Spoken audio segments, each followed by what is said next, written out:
Of Manitoba's 52 provincial parks, the Whiteshell is one of the most heavily used year-round. The park is located about 100 kilometers east of the city of Winnipeg and is accessible by the Trans-Canada Highway or by Highway 44. In the heart of this busy park is a small core of wilderness known as the Mantario Wilderness Zone. Here, but for a few rare exceptions, human travel is restricted to non-motorized methods only. Hiking, paddling, and cross-country skiing are the only ways the public can access this area, which consists of 12% of the park.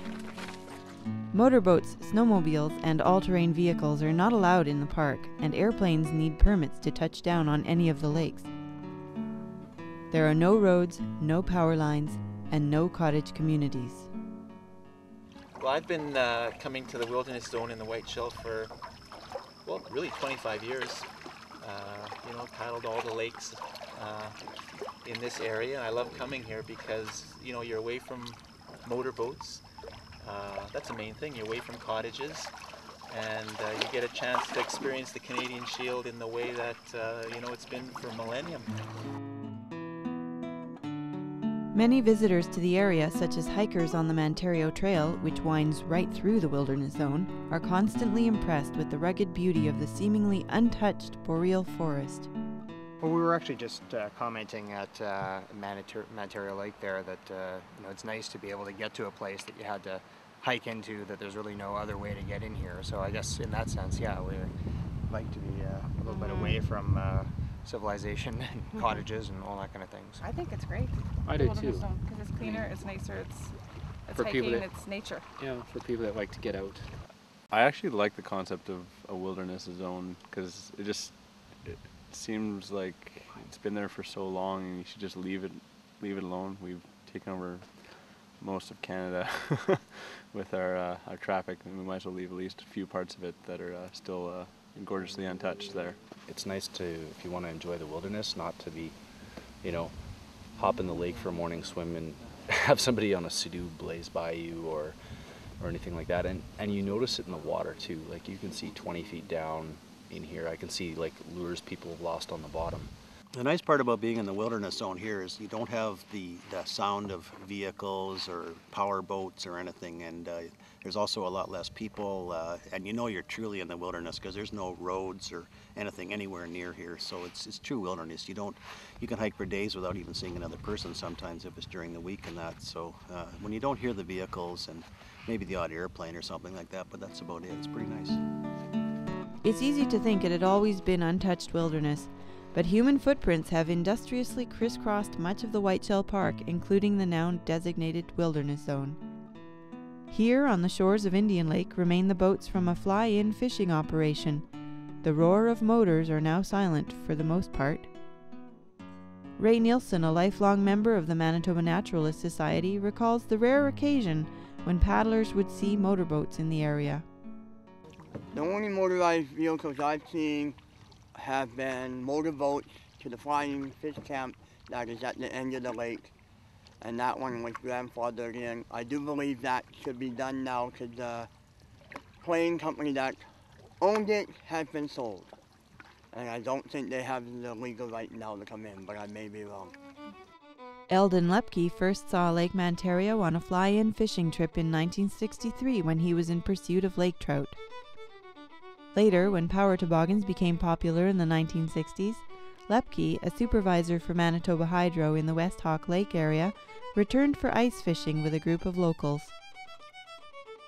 In 1964, Lepke and his friends came upon a trapper's shack on a small island in the southeast corner of Mantario Lake, where today stands a Finnish sauna, part of the Manitoba Naturalist Society's Wilderness Education Centre. 4 of us slept inside that little shack. And the 2 of us, we drew names. Me and a friend of mine, ex-RCMP by now, him and I had to sleep outside in a tent.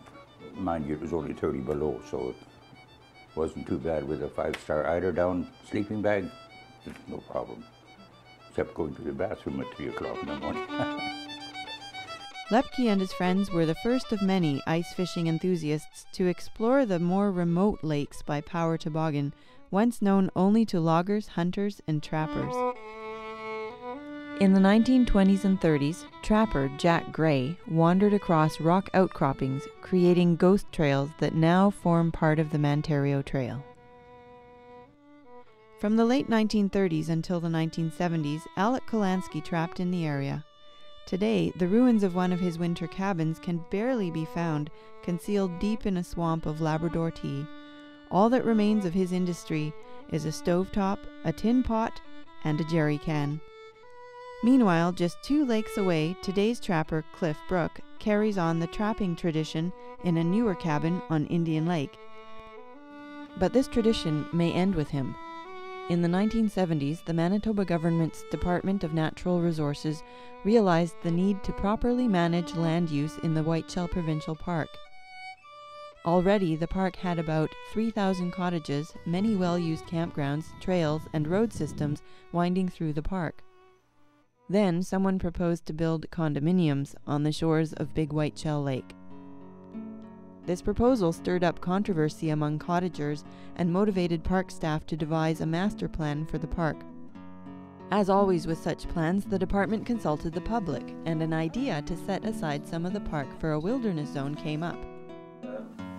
It was an idea that was felt by people involved in developing this plan as something that was very worthwhile pursuing. So we adapted that as an objective that we were going to pursue in developing this plan. The idea of a wilderness zone proved to be quite popular among a number of groups. For example, the Manitoba Naturalist Society had already been running a wilderness education summer program out of the old cabin on Mantario Lake since 1974. They had taken over the cabin built by Eldon Lepke's acquaintances when the Manitoba government offered it up to a group that would make use of it for the educational and recreational benefit of the public. It would be fair to say that people who were associated with the environmental community and involved in the Whiteshell Park were very supportive of the proposal for the wilderness zone. But people who engaged in motorized activities in that part of the park were not in favor. People who had traditionally had the use of the entire park for snowmobiling and I guess skiing and all manner of things, fly-in fishing and everything else, mounted a campaign to stop us from providing this wilderness area. Part of that public debate was a rather high-profile snowmobile rally that took place on Mantario Lake. It was so big it made the front page of the Winnipeg Free Press on February 21st, 1983. They were in a feisty mood. They were good outdoor people, happy to see the minister come because they were going to have a chance to get at him, sort of thing. But generally the mood was not too combative.